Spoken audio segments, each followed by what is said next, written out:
Buenos días, buenas tardes, buenas noches, tarde calurosa, resaca del Mundial, hemos ganado el Mundial, 20/7/2026, 16:52 de la tarde, ayer fuimos campeones del mundo y hoy estoy aquí con Antonio Sanz para celebrarlo. Antonio Sanz Fuentes, escritor y criminólogo jienense. Él vive en Cádiz desde hace varios años y aquí lo tengo. ¿Cómo estás, Antonio? Fenomenal, con esta resaca emocional, ¿no? Después de tremendo premio que nos hemos llevado y, bueno, de la alegría, que siempre merece la pena vivirla y compartirla. Pues nada, lanzarle un saludo también a Alberto Puyana, que es el detonante de que estemos aquí, Antonio Sanz Fuentes y yo sentados, porque me lo presentó, me dijo que aparte de una formidable persona, pues que podía ser un excelente entrevistado porque sabe muchísimo de lo que habla y él ha escrito un libro que me ha llamado la atención el título porque se llama Diario de un criminólogo incomprendido. Y del tirón yo voy sin anestesia y te pregunto, ¿por qué incomprendido ese criminólogo? Bueno, es una pregunta bastante habitual, ¿no? Yo creo que prácticamente cualquier criminólogo es un incomprendido en la actualidad porque mucha gente desconoce cuáles son nuestras verdaderas funciones y a qué nos dedicamos. Entonces, bueno, necesitaba dejar claro a lo largo de mi libro quiénes somos los criminólogos y qué podemos ofrecer a la sociedad. Y es que habitualmente se nos confunde con el criminalista, que es pues la parte que mola, lo que a la gente le gusta, ¿no? Ese investigador que se deja la piel para descubrir quién es el asesino y que se pone a descubrir huellas, sigue patrones de sangre, utiliza flora y tecnología, o sea, fluorescentes y cosas, ¿no? Herramientas, tecnologías realmente espectaculares y finalmente descubre quién es el culpable. Pero eso no es un criminólogo, es un criminalista. Un criminólogo es algo que va mucho más allá. Un criminólogo es una persona que se dedica a estudiar la sociedad y la criminalidad como fenómeno para que no vuelva a ocurrir. Y también estudia todo lo que relaciona a la criminalidad, a la criminalidad o a la delincuencia, como puede ser, bueno, pues la eficacia de las normas penales, qué estamos haciendo con las víctimas, qué estamos haciendo con los delincuentes, qué es lo que sentimos cuando hablamos de criminalidad, la alarma social, el miedo, todo lo que está relacionado con la delincuencia es nuestro objeto de estudio y el objetivo que tenemos es bien que no ocurra, bien que lo gestionemos de la mejor forma posible. Entonces, bueno, un criminalista está en la escena del crimen y un criminólogo está mucho antes de que aparezca esa escena del crimen. De hecho, el objetivo es que nunca, o sea, nuestro objetivo es que los criminalistas no trabajen. Ese es nuestro objetivo, ¿no? Que nunca ocurra nada. Y a pesar de ello, bueno, pues la cultura popular, las producciones culturales que existen actualmente confunden muchísimo ambas figuras y eso contribuye a que la figura del criminólogo en cierto modo no esté incorporado en las administraciones públicas o en los espacios donde tendría sentido que estuviera para prevenir el delito. De ahí que seamos unos incomprendidos. Porque seguramente si alguien dijera vamos a contratar a algún criminólogo para que esté en un colegio, muchas personas dirían, ¿qué sentido tiene? Si un criminólogo tiene que estar con asesinos y con cosas así, ¿no? Y realmente un asesino en un colegio puede ofrecer, bueno, un criminólogo, un asesino en un colegio no ofrece nada bueno. Un criminólogo puede ofrecer muchas cosas interesantes en un colegio, como por ejemplo elaborar políticas educativas, pues para evitar el bullying, para evitar esas masculinidades tradicionales que están tan ligadas a la violencia, para que aprendan nuevos modelos relacionales. Se podría estudiar un poco los perfiles para, bueno, pues para saber hacia dónde dirigir los recursos públicos. Al final hay un orientador, una orientadora en cada centro y quizá con esos estudios criminológicos se podría decir, oye, pues resulta que la clase de segundo de la ESO parece ser que tienen ciertos pensamientos que pueden dar lugar a que en el futuro se perpetúen como posibles criminales, ¿no? Bueno, esa es la función de un criminólogo. Al final, evitar que en cierto modo alguien se convierta en un criminal o que se den las situaciones favorables para que alguien cometa un delito, ¿no? Es un poco luchar contra ese pensamiento de el delincuente nace o se hace, ¿no? Pues bueno, ahí estamos, Me en parece, esa... me parece estupendo. ¿Cómo lo has explicado? has arrojado luz sobre un tema que a mí también me parecía de alguna manera difuso, ¿no? Esa delgada línea, ¿no? Entre criminalista, criminólogo. El criminólogo está antes del criminalista justamente para preservar que eso no se convierta en un crimen. Lo he entendido bien, Exacto, ¿no? exacto. O Vale. sea, digamos, si se ha cometido el crimen, el criminólogo ha fracasado. Y ese, bueno, por desgracia no existen las políticas públicas perfectas para reducir la criminalidad a cero, pero sí que existen para reducirla lo máximo posible. Y a las pruebas me remito. En mi libro básicamente hago un análisis histórico de la evolución de la criminalidad.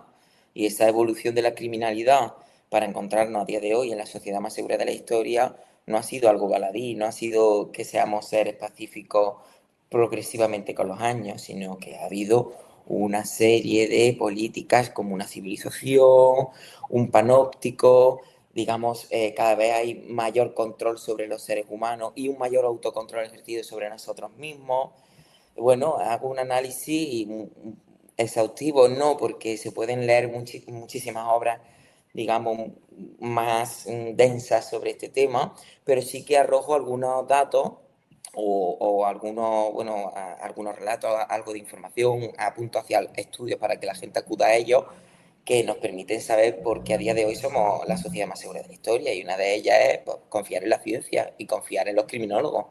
Al final existe Ujú. toda una ciencia que nos ha dicho cómo podemos prevenir cierta delincuencia, cómo podemos proponer ciertos planes para que algo no ocurra.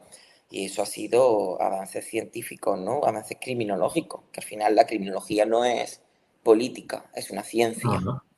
Y a mí me llama la atención, ¿no? Porque a ti te llamará muchísimo más, ¿no? Lo que se habla por la calle, porque a fin de cuentas está lo que realmente dicen los estamentos y las estadísticas que vosotros como criminólogos recibís y después lo que se dice en la calle, ¿no? Lo que se dice en la calle va, no te digo que sea contrario científicamente probado, porque eso lo sabes tú mejor que yo, pero sí va en contra de alguna manera de lo que tú estás diciendo, la sociedad más segura de la historia. ¿Cómo defenderías tú que estamos en la sociedad más segura de la historia ante un ciudadano de a pie que dijera, es que ocurren muchísimas cosas en la calle, mis hijos no pueden salir con tranquilidad, porque yo no quiero que salgan, porque tal, porque yo he jugado en la calle, porque a mí nunca me ha pasado nada? ¿Cómo se defiende eso?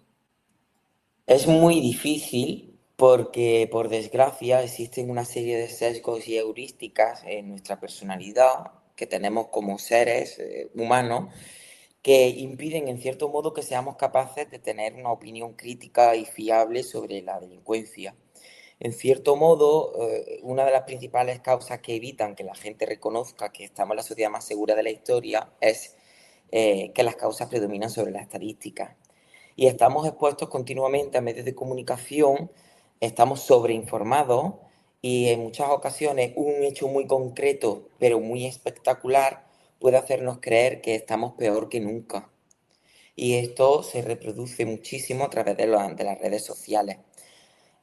Claro, si tú te tiras un mes viendo las mañanas de Ana Rosa o de Susana Griso o quien sea, hablando en concreto sobre un hecho atroz como puede ser una violación grupal o un asesinato que fue acompañado de una violación, etcétera, si tú no contextualizas esa información, lo más razonable es que cualquier persona en este mundo en el que vivimos, en el que tenemos poquísimo tiempo para pensar, pienses que el mundo está peor que nunca. Y eso en parte se debe, bueno, pues a nuestros defectos psicológicos, que son los que yo menciono en el libro, porque ante todo parto de nuestra personalidad, de quiénes somos y cuáles son nuestros defectos, y tenemos pues sesgos, un sesgo de disponibilidad, solemos pensar que tiempos pasados fueron mejores, también solemos centrarnos en los hechos negativos en lugar de los positivos, ofrecemos cierto efecto halo sobre algunas cuestiones y cierto efecto negativo sobre otras. Bueno, son nuestros defectos, ¿no? Reconocerlo es el primer paso para darnos cuenta de que podemos estar equivocándonos con nuestra impresión, que nuestro sentido común no siempre es lo más acertado. Ahora escuchamos continuamente, es de sentido común, es de sentido común. Pero cuando hablamos de algo social, de una cuestión social como es la delincuencia, el sentido común nos va a arrojar una información que probablemente sea espuria, que no tenga valor, porque para poder analizar algo tan complejo como la sociedad, se necesita muchísima paciencia, se necesita detenernos y utilizar una cosa tan maravillosa, también creada por el ser humano, como es la ciencia, el método científico. Detenernos, tratar de ser objetivos, crear una hipótesis y obtener datos que traten de responder a dicha hipótesis. Eso es lo interesante, ¿no? A partir de ahí intento arrojar datos. Y digo, bueno, cuidado que nos estamos dejando llevar por nuestra impresión. Y aprovecho los estudios de Manuel Eisner, un criminólogo suizo que, bueno, pues hace historia criminológica y se ha encargado de comparar las tasas de criminalidad que habían a lo largo de la historia en los países europeos. Por desgracia, España no está entre sus estudios, pero bueno, teniendo en cuenta que somos Occidente, más o menos se puede sospechar que son cifras similares. Y sabemos que las cifras han pasado de ser de uno por cada 100.000, o sea, actualmente tenemos uno de cada 100.000, por ejemplo, más o menos una tasa así intuitiva, cuando anteriormente era 80 cada 100.000 o 100 cada 100.000. Estamos hablando de una diferencia brutal en cuanto a delitos de sangre, de asesinatos, violencia, digamos, grave. Claro, esto están ahí la información, es decir, la tenemos ahí, están los estudios que nos dicen que a día de hoy no nos encontramos en una sociedad tan insegura como pensamos. Esa paradoja se produce en Occidente. En la mayor parte de los países occidentales, la población vive muy asustada en contraste con las cifras reales de delincuencia, con las cifras objetivas. Entonces, claro, los criminólogos tenemos muchísima curiosidad por esta cuestión. Y de hecho, a día de hoy, la criminalidad, cuando hablo de criminalidad, me estoy refiriendo sobre todo a los delitos más graves, ¿no? Los delitos que atentan contra la vida, contra la libertad sexual, etc. En la actualidad, esos delitos son tan insignificantes y presentan cifras tan bajas que la mayor parte de los estudios criminológicos se concentran sobre el miedo al crimen o la sensación de inseguridad en Occidente. Porque, repito, esto es una circunstancia particular que se produce en los países occidentales, que hemos alcanzado cuotas de seguridad mucho más elevadas, ¿no?, que en otros rincones del mundo que, por desgracia, pues, digamos, tienen cifras de criminalidad mucho más preocupantes.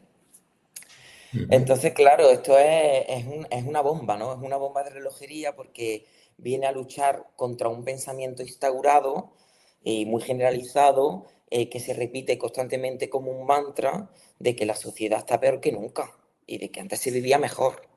Y es muy peligroso porque añorar el pasado, que no fue mejor, nos puede llevar a pensar o a echar de menos instituciones del pasado y a que perdamos garantías jurídicas, a que cedamos derechos y cuestiones que nos han costado muchísimo trabajo conseguir y perderlas a cambio de una sensación que Sí, no se sí, sí, corresponde sí. con la realidad. Claro, Entonces, bueno, es una postura sí. muy punky, Leo. No, no, me parece, a ver, ahora entiendo por qué me propuso, ¿no? Y no digo que me insistiera, ¿no? Porque yo soy muy facilón en ese aspecto, de traerte aquí, Alberto, ¿no? Porque, hombre, escuchándote no me queda más que adularte, porque realmente está uno escuchándote y parece que esté en uno de esos programas que tú mencionabas antes, hablas con una facilidad pasmosa, hablas con unos términos muy fáciles de entender, te explicas muy bien, independientemente de los tecnicismos que puedas usar, se puede perfectamente captar el mensaje que estás dando y ojalá esta no sea la única vez que pases por este programa porque, desde luego, tanto la novela negra como los thrillers, como suspense y todo esto tendrán mucho que ver con todo el ensayo que tú has escrito sobre la historia de un criminólogo incomprendido y la historia que está detrás de esa obra que tú has escrito, que pronto hablaremos, ¿no? Entonces, yo ya me he adelantado un par de cosas que tengo ahí, pero antes quiero pasar a tu presentación, después de esta grata introducción que hemos realizado.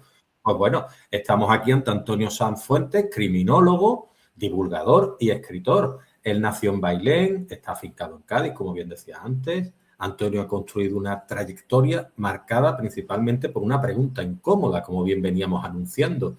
¿De verdad una sociedad es más segura hoy en día, que es cuando más se castiga a los criminales, ¿no?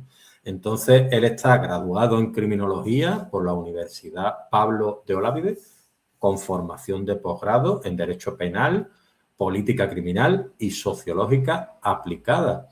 Y ha orientado su trabajo hacia el estudio del miedo al crimen, la inseguridad, el populismo punitivo y las violencias de género y LGTBI fóbicas.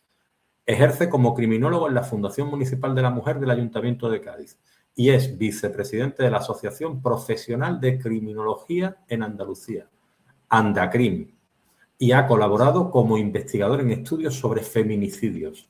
También ha participado en el libro Crímenes Ibéricos, donde aporta análisis criminológicos a casos reales que han marcado la crónica negra española. Y ahora está aquí, y esto ya es un telón de fondo porque ya lo habéis escuchado, porque él ha publicado Diario de un criminólogo incomprendido, el mito de la dureza del castigo. Es un ensayo, de alguna manera, él nos lo podrá, si yo lo estoy adjetivando bien, me podrá corregir, provocador, irónico en algunos aspectos, bastante riguroso y profundamente humano. Editado por Al Revés, en el que desmonta la idea de que castigar más equivale necesariamente a que la sociedad viva mejor o con una mayor seguridad instaurada. Su obra invita a pensar sobre ese ruido que nos acompaña continuamente contra la venganza inmediata, contra los titulares fáciles y contra esa tentación tan nuestra de buscar soluciones simples, que no sencillas, para problemas bastante complejos.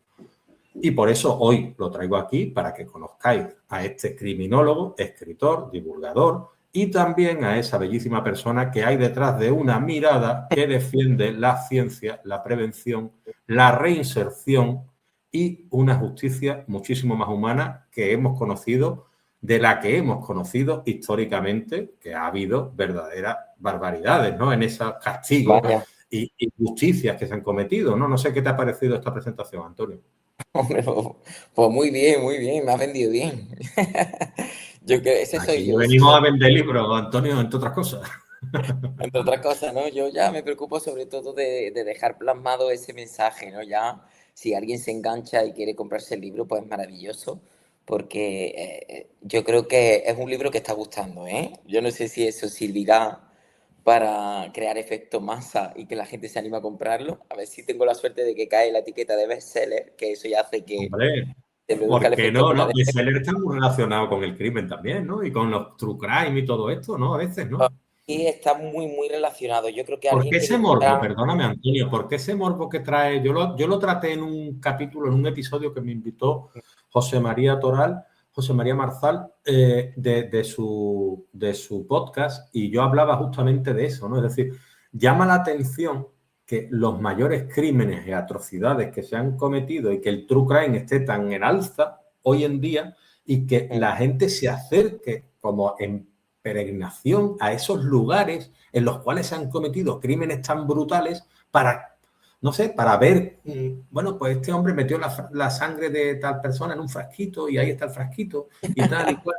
¿Por qué ese tipo de cosas? Antonio Senmorco, la verdad es que es una pregunta que me han hecho bastante y existen muchísimas hipótesis y opiniones. Ha habido estudios realizados bastante rigurosos sobre esa atracción que tenemos sobre los crímenes reales.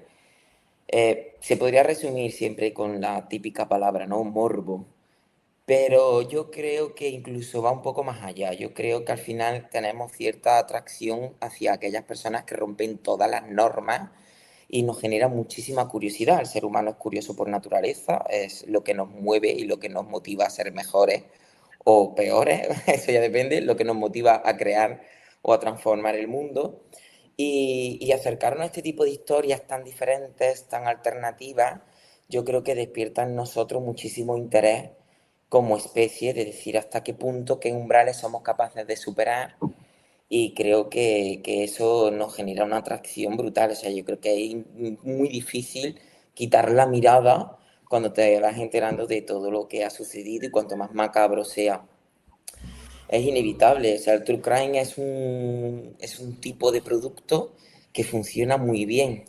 La cuestión es que funciona muy bien desde el punto de vista de lo económico, del marketing. claro, como producto lo vas a vender como churro, pero no estamos teniendo una perspectiva realmente crítica del impacto que va a tener este tipo de true crime, porque en raras ocasiones se ofrece una mirada criminológica o una mirada sociológica, una mirada, digamos, crítica sobre todo lo ocurrido.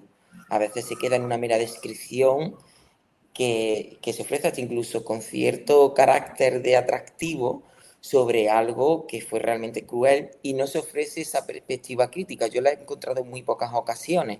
La he encontrado, por ejemplo, en el documental de la niña de Alcácer, el último que sacó Netflix, que sí que Sí. se ofrece una visión muy interesante, pero en rara ocasión lo vemos. Entonces, bueno, debemos de reflexionar. Yo creo que mi libro, un poco a la gente que tiene mucho contacto con los true crime, con los crímenes reales, con los thrillers o incluso con la novela negra, no me gusta tanto incluir la novela negra porque la novela negra, para ser novela negra, tiene que tener ese componente crítico y esa mirada que analiza, ¿no?, la sociedad desde ese punto de vista que es de la novela negra. Pero bueno, últimamente se hace novela negra, que podríamos incluirla ahí en esa ecuación, que al final hace que tengamos una visión desinformada o desproporcionada de la criminalidad en la actualidad. Y son todos ellos productos culturales que tienen un éxito masivo. O sea, eso es Mm. indiscutible. Las obras de Joel Dicker o de Camila Lackberg se venden como churros y eso evidentemente tiene un impacto social. Está creando una una ontología subjetiva para entendernos, todo aquello que creamos a través del lenguaje, son realidades que creamos a través del lenguaje y que si dejáramos de mencionarlas no existirían, como ocurre con el dinero. Si de repente todo el mundo dejara de creer en el dinero y no se mencionara el dinero no existiría. Mm. Sería una moneda de metal sin valor alguno, ¿no? Valor no. Entonces, ese tipo de producciones culturales, que es una cualidad intrínseca humana, pues hacen que se construyan realidades realmente objetivas. Y con este tema, con esta desinformación y con esta, digamos, información que vamos adquiriendo a través de estos productos culturales, de los medios de comunicación, de nuestros vecinos, ¿no?, de todas nuestras fuentes de información, estamos construyendo una delincuencia o una información sobre la delincuencia que no es real, que no es objetiva y que está creando ciertas sensaciones que tienen efectos reales. Ujú. Entonces, con este libro yo pretendo un poco desmontar todos esos mitos que se han ido construyendo a través de esta producción desmesurada o a través de los medios de comunicación. Intento luchar contra ello y para luchar contra ello pues hago lo único que sé hacer, que es criminología. Intento hablar de criminología, bueno, la criminología es una ciencia multidisciplinar que se nutre de la psicología, de la sociología, del derecho, de la estadística, de la antropología, de la historia. Entonces, intento utilizar todo esto para acercar a la gente, a los lectores, una visión crítica del delito y del castigo, ¿no? El castigo me resultó un tema interesante porque creo que es la principal consecuencia de esta creencia de que el mundo está peor que nunca. Claro, si no tenemos la capacidad crítica suficiente de darnos cuenta que el mundo no está peor que nunca, o sea, que esto es una afirmación falsa, esto nos va a llevar a confiar en medidas como incrementar la dureza del castigo. Y es una cosa recurrente. Yo no sé si a ti te habrá pasado que te has parado, no sé, ha ocurrido un hecho en España abominable y la reacción popular, ¿cuál ha sido? La reacción popular nunca ha sido, ¿qué es lo que estamos haciendo mal? ¿De dónde venía esta persona? ¿Cuál es su historia? ¿Qué es lo que ha fallado para que esta persona haya cometido este hecho? Siempre la reacción es mucho más simple, que es que el derecho penal es una mierda, somos unos buenistas y resulta rentable. Me encanta ese término de rentabilidad, ¿no? El capitalismo ya todo hace que se mueva en el ámbito de lo rentable o no rentable. Y claro, me parece muy triste. El libro comienza con un criminólogo incomprendido, en este caso yo, que se levanta por la mañana y mientras está desayunando se le ocurre la maravillosa idea de abrir TikTok diario porque hablo de mi vida. O sea, el libro transcurre en un fin de semana real en el que me suceden una serie de cosas que me permiten hablar sobre todas estas creencias. Y son cosas tan simples como desayunar, ir a la playa, hablar con mis amigos, salir de fiesta, tener una resaca, ir al cine. Y un fin de semana, vamos, normal y corriente cualquier persona. Y abriendo ese TikTok, el libro comienza así, me llevo un cabreo terrible, claro, ¿cómo no me lo voy a llevar? Porque lo primero que me encontré fue un vídeo de una influencer que está en una alfombra roja, no recuerdo si el estreno de una película o de cualquier evento de influencer que carece de sentido. Me encontré con un reportero que le pregunta a esta influencer qué le parece la pena que se le ha aplicado a Daniel Sancho, el famoso asesino de Tailandia que descuartizó a la víctima y que era hijo de un actor famoso. Y la respuesta de ella, pues, fue pues, lo que cabría esperar, ¿no? Directamente decir, eso es una verdadera justicia, tenemos que aprender de Tailandia porque hay que aplicar cadenas perpetuas a los criminales que cometen estos hechos. Claro, yo me paré a pensar y dije, esto, o sea, para empezar, ¿por qué le preguntan a ella? Que es una influencer de moda, es decir, sabe cómo vestir, sabe utilizar Instagram. ¿Qué sabe ella de derecho penal, de sociología, de criminología, para que le hayan preguntado esto? Porque su opinión cuenta y es relevante. Pero además, lo que más me jodió es que ella lo dijo con una sonrisa de quien tiene la verdad absoluta en sus labios. Y es muy fácil de montar esa postura. Porque si yo hubiera sido el reportero o si yo hubiera estado ahí, le hubiera preguntado, bueno, entonces, ¿cómo es posible que esta persona haya decidido cometer el crimen en Tailandia y no en España? Porque le hubiera sido mucho más rentable cometerlo en España y que le hubiera caído una pena tan buenista como la que tú comentas, ¿no? Y por tanto, no tiene sentido que lo haya decidido cometer en un país donde De no hecho, solo es se una de puede las hacerlo. preguntas, perdóname Antonio que te interrumpa un momento, pero es una de las Sí. preguntas que el documental habla justamente, que dice, tuvo tiempo de marcharse de Tailandia. Sin embargo, no lo hizo, ¿no? No, y aparte de que no lo hiciera, es que directamente decidió cometer el crimen allí y no en España, no en un país europeo, donde No, las cárceles son también, claro, por hoteles. supuesto, allí se sabía perfectamente cuando estaba allí que existía incluso la pena de muerte, ¿no? ¿O no? Eso es sabido que existe la pena capital y que además la impone un rey al estilo medieval. Entonces, claro, es curioso y porque es para preguntarle, entonces, ¿por qué decidió eso? Porque le rentaba mucho más hacerlo en un país europeo. Ahí la pregunta que nos hacemos como sociedad es, ¿qué sentido tiene? Eh, ¿Realmente la dureza del castigo fue lo que marcó la prevención del mismo? No, porque se fue a cometerlo a un país donde la dureza del castigo es mucho mayor. Y luego ya continuó analizando. Digo, bueno, si antiguamente a los ladrones se les cortaba la mano y antes había más robo, ¿cómo es posible? Si las condenas eran más duras, había más delincuencia. Si antes a los asesinos se les colgaba en la plaza pública y esa era la condena más suavecita que había para un asesino, ¿cómo es posible que hubiera antes más asesinatos que en la actualidad? La dureza del castigo no parece ser una variable que influya en la prevención del crimen. Sin embargo, retrotraemos y volvemos a acudir a esa dureza como una fórmula mágica que es lo que necesitamos como sociedad para evitar que existan casos como el de Diana Kerr, como el de Daniel Sancho o como el de Marta del Castillo. Y realmente eso no tiene sentido, porque a día de hoy somos una de las sociedades más seguras de la historia, como ya te he venido diciendo a lo largo de la entrevista, y sin embargo también nos encontramos ante una de las sociedades que castigan menos duro. Entonces, ¿qué es lo que nos ha llevado a ser los más seguros de la historia? Esa es una pregunta que intento responder a lo largo del libro. Entonces, intento responder esa pregunta ofreciendo datos criminológicos, hablando de nuestros sesgos, hablando del mundo en el que vivimos, hablando de cómo hemos evolucionado en los últimos 300 años y partiendo de la necesidad de replantearnos nuestras preguntas. A lo mejor como sociedad, cuando vemos un caso que nos alarma, como puede ser cualquiera de los que he mencionado, quizá deberíamos preguntarnos no si necesitamos más castigo, sino que hemos estado haciendo mal. Y también preguntarnos por qué hay gente que decide no cometer el crimen, que es lo que a mí realmente me interesa. Y pongo un ejemplo obvio. O sea, ahora mismo, si por ejemplo dejamos una tienda de Apple sin nadie, nos consta que no hay seguridad, que las cámaras están apagadas, habría muchísimas personas que optarían por no coger nada.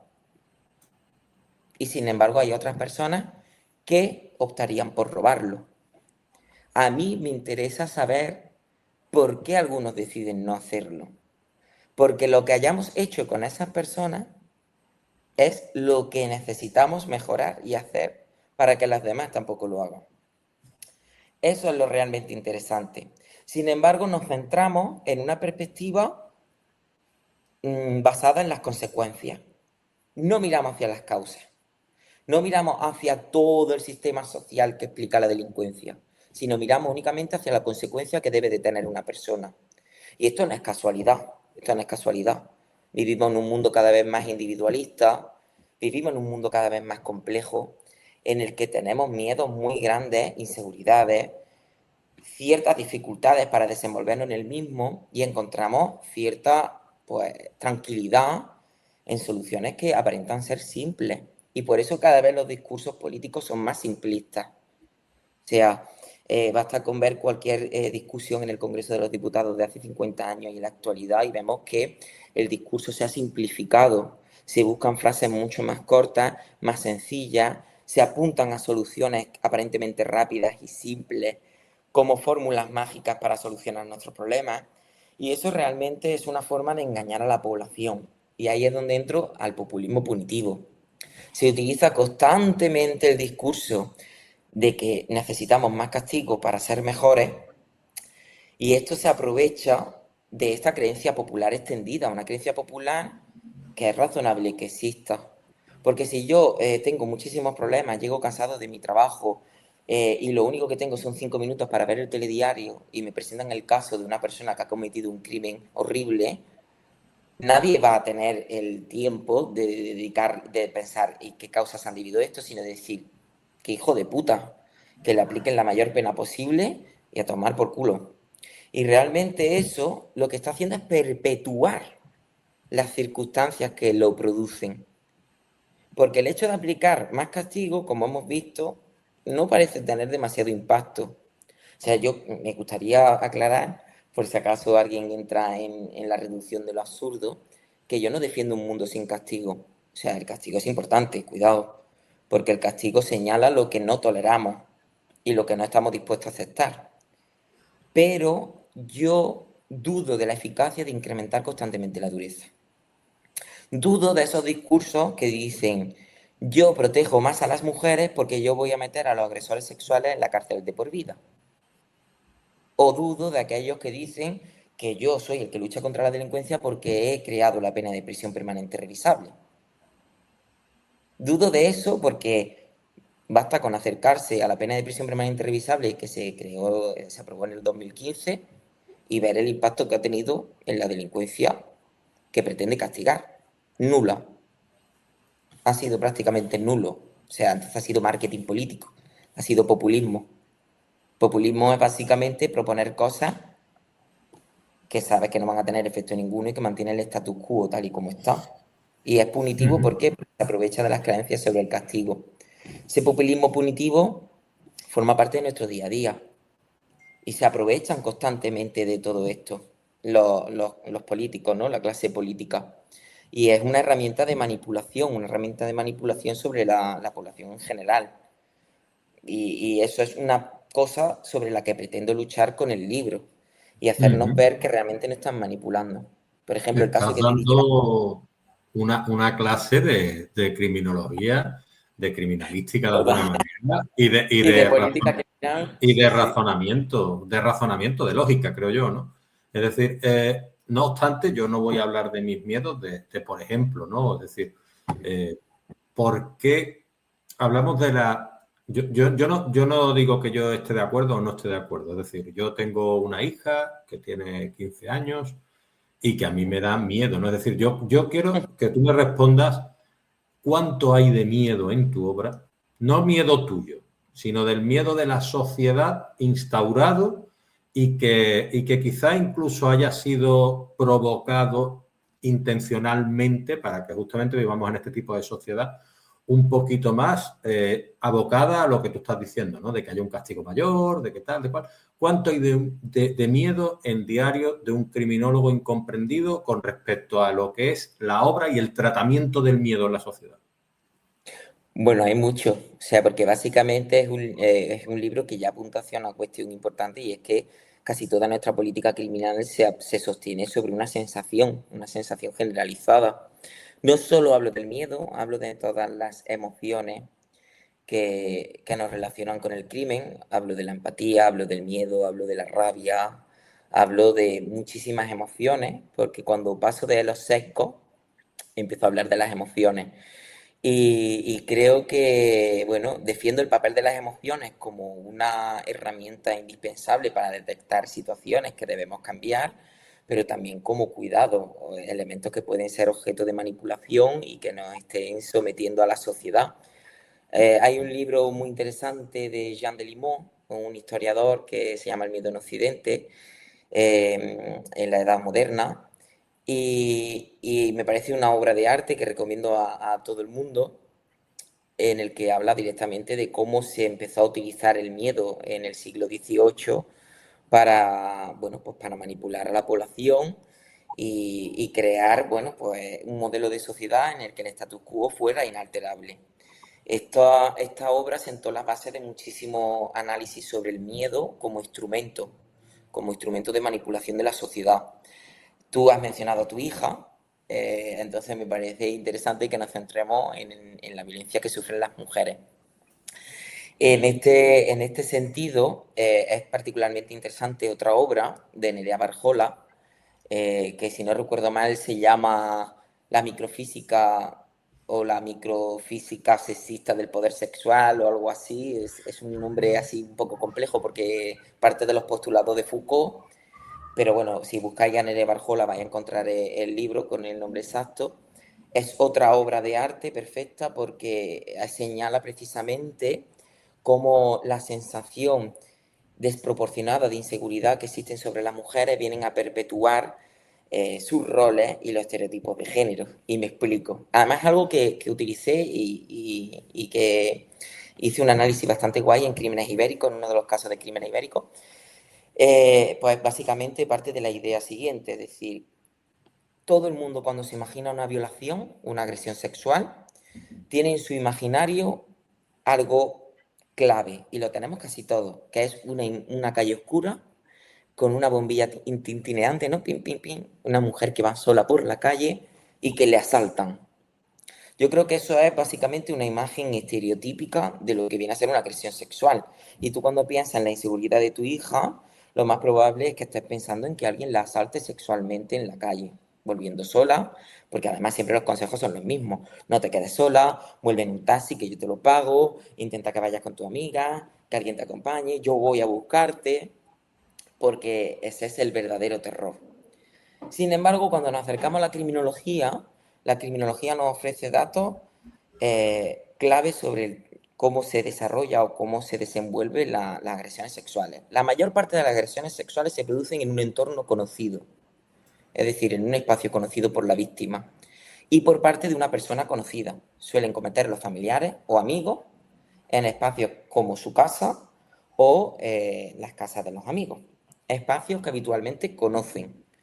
La mayor parte de las agresiones sexuales se producen ahí.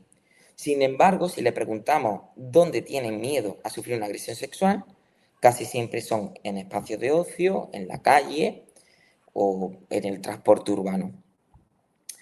Esto ya nos está dejando ver, ¿no?, esa discrepancia que existe entre lo objetivo y lo subjetivo. Pero esta idea sobre cómo ocurren las agresiones sexuales es impostada, es casual, la ha creado el ser humano, tiene una intención. Yo ahí ya no me atrevo a decir nada, ¿no? Ya lo dejo en las manos de los espectadores, de la gente que se lea el libro, pero sí que hablo de las consecuencias que tiene. Y es que este imaginario hace que las mujeres, en cierto modo, si no se sienten seguras, decidan quedarse en casa. Que probablemente no vivan la vida pública con la misma libertad que sus compañeros varones.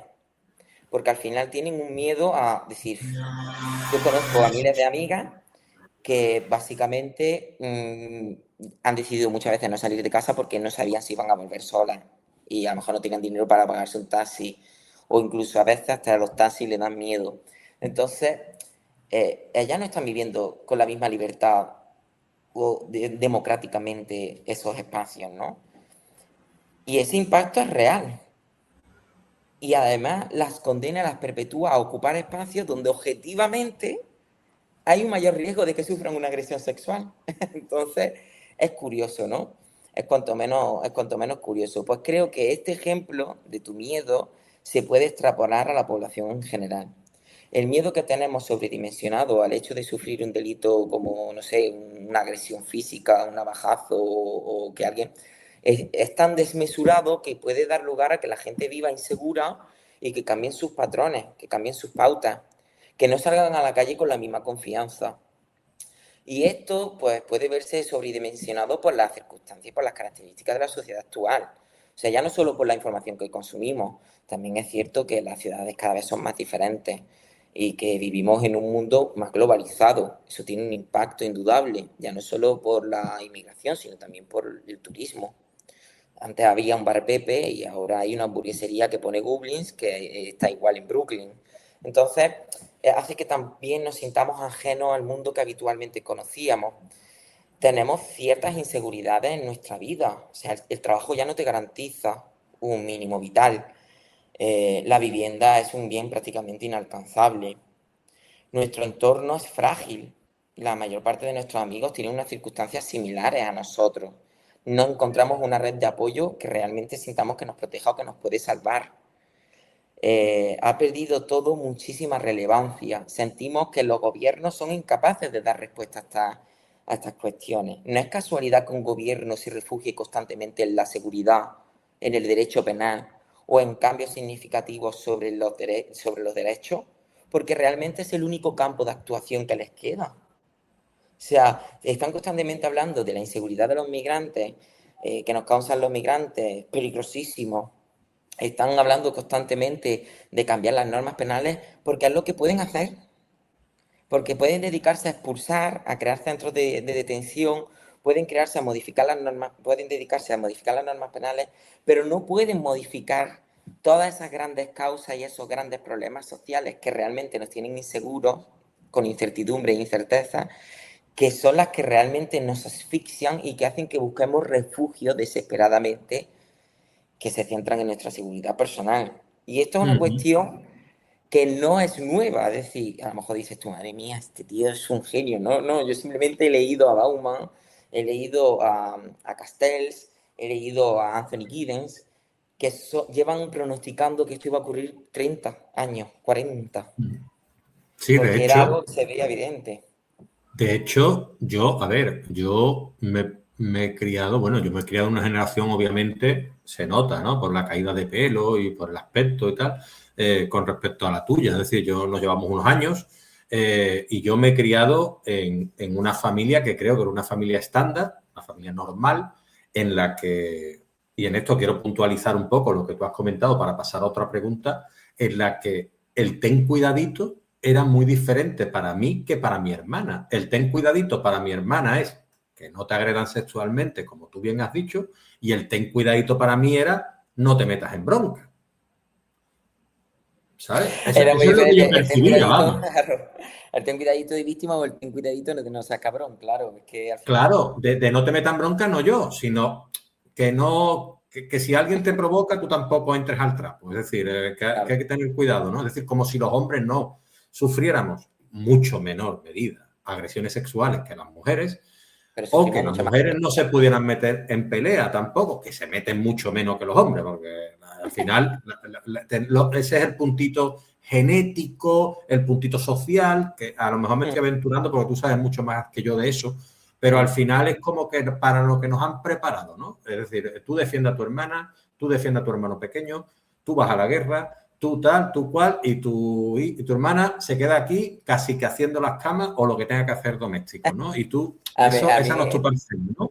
me mola mucho esa apreciación porque además, aparte de que es interesante, porque a pesar de que esta violencia la sufren más las mujeres, lo cierto es que la violencia la cometen y la sufren mucho más los hombres, es decir, es mucho más probable que sea víctima de un delito un hombre y es mucho más probable que lo cometa un hombre. O sea, la delincuencia es cosa de hombres.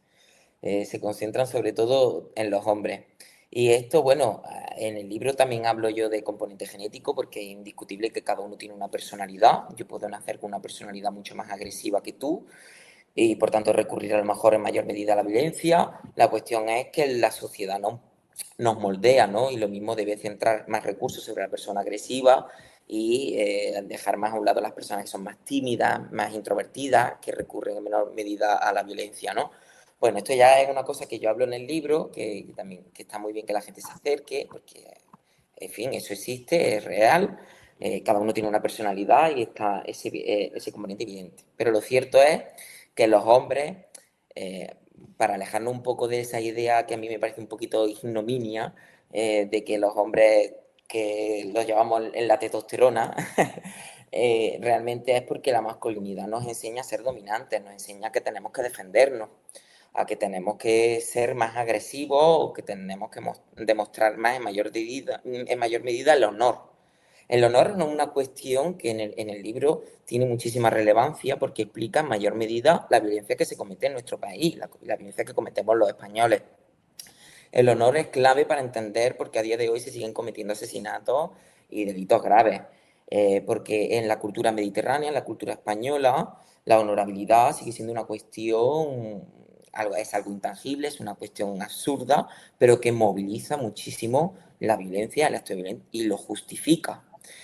Claro, si por ejemplo alguien decidiera agredir a tu hija, tú dirías, bueno, o si tú te enteras de una agresión próxima a tu hija, tú dirías, le pasa eso a la mía y lo mato. Es que es la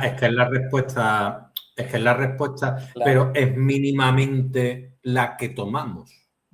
Hombre, ¿Sabes? claro, Hay claro. una película de Samuel L. Jackson en la cual agreden a su hija y el tío se cuela en el juicio con una escopeta y le pega Y le pega un dos tiro. tiros al agresor, ¿no? Claro, termina así la película, o es un momento de la película, y todo el mundo como se siente identificado, ¿no? Como es lo que yo habría hecho. Qué bien que este hombre haya hecho esto, ¿no? Es decir, es lo que se merecía el agresor de haber agredido sexualmente, haber violado a una niña, ¿no? Entonces ahí se demuestra un poco lo que venimos diciendo, es decir, la honorabilidad, el honor, pero muy poca gente hace eso. Hay muchos casos, Sí, ¿no? Yo pongo uno ficticio para no entrar en polémicas, ¿no? Pero hay muy pocos casos en los que un padre o una madre, al final, que también hay casos de madres, al final decide tomarse la justicia por su mano y dice, bueno, pues voy a ir a por este. Porque normalmente es un tío, no es una tía. O sea, normalmente es un tío y dices, tú voy a ir a por él. Pero bueno, poniendo un puntito y final a este tema, hablemos otro tema de que puede, de tu libro, ¿no? El tema político. Es decir, yo me pregunto, voy a relacionar el miedo con la política, porque, a ver, nosotros, los ciudadanos de a pie, vemos muy fácil las soluciones, quizás. Es decir, es muy fácil decir, bueno, pues yo lo que haría sería esto, ¿no? La pena de muerte, pues yo lo que haría sería esto, lo otro, no sé qué. Pero yo voy a ir un poquito más profundo, porque yo soy un poquito más distópico, ¿no? Yo soy un amante de las distopías y demás. Ese miedo terrible, ¿no? Que sentimos mucho. Y te voy a preguntar a ti ya en un terreno ya no más personal, sino más formado, ¿no? ¿Nos llevaría y nos lleva a los totalitarismos o no? sin duda alguna, claro. Es una de las claves que desde la criminología se llevan anunciando bastantes décadas. Porque a raíz de los totalitarismos del siglo XX, se apostó decididamente en la mayoría de las democracias occidentales por crear unas garantías jurídicas que fueran inviolables. Y las garantías básicamente lo que son derechos que nos protegen de los abusos del Estado. Porque el Estado por naturaleza tiende a abusar de su poder. Es el leviatán de Hobbes. Si tú al Estado le cedes derechos, irremediablemente abusará. Y eso es una cuestión que luego veremos un ejemplo muy gráfico de la actualidad. Te lo anticipo. La cuestión es que esas garantías como la presunción de inocencia, el derecho a tener un juicio justo, el derecho a tener una defensa, el derecho a tener un abogado, bueno, el derecho a tener un proceso, a presentar pruebas, ¿no? Todas estas cosas son garantías. Las garantías también son los derechos humanos. O sea, los derechos humanos son indebatibles, no se pueden ni debatir.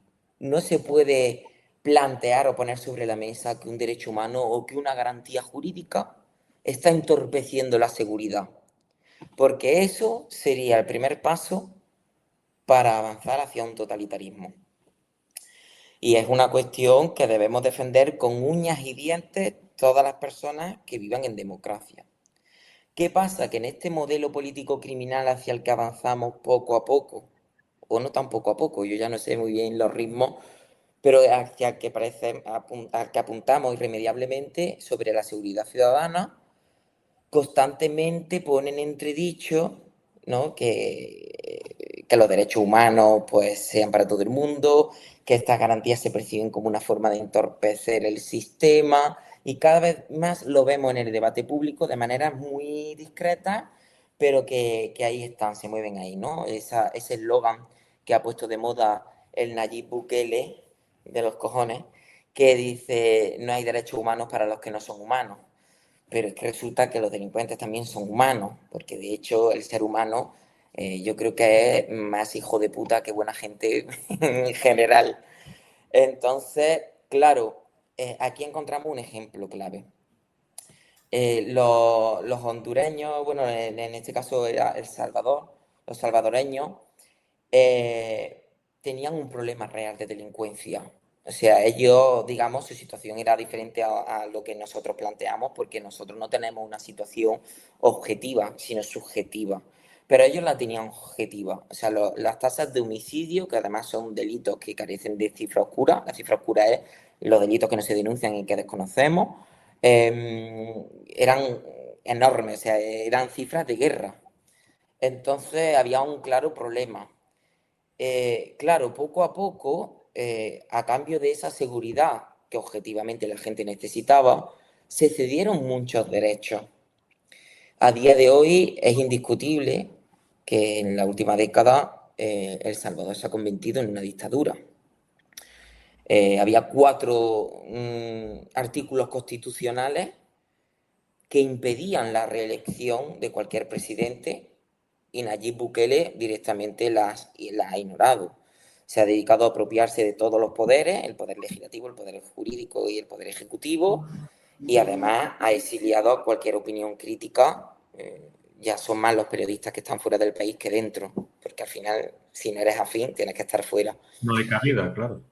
Claro, ya no hay libertad de expresión, la gente actúa como ante el líder, ya no estamos hablando de una democracia, de una representatividad en un congreso, sino de un líder que magnánime, que todo lo puede, que todas sus decisiones se amparan en Dios, como si él fuera el elegido de Dios, ¿no? Vemos ya esa deriva de lo que viene a ser Sí, una mezclamos persona. la política con la religión como los faraones egipcios y todo Ya eso. empieza eso a oler raro, ¿no? Bueno, la cuestión es que cedieron garantías y derechos que eran importantes para que podamos decir que estamos hablando de una democracia, lo cedieron por algo, por un problema real, y la cuestión es que ahora las megacárceles de Nayib Bukele, de la cual solamente enseña una, todo se ha dicho porque tiene 44 y solo enseña una.